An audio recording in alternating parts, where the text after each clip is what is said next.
अखन अहाँ सब सुन रहल छी मन्नू भाई के आवाज में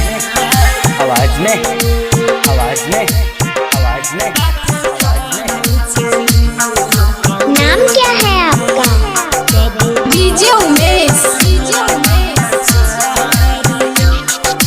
सुखीपुर बाजार।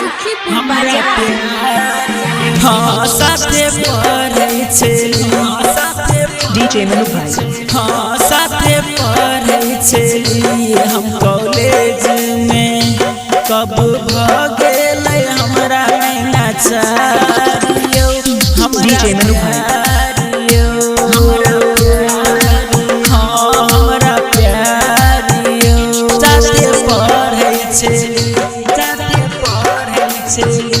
साथे पढ़ै छै हम कॉलेज में। कब भ गेलै हमरा नैना चारियो हमरा प्यारियो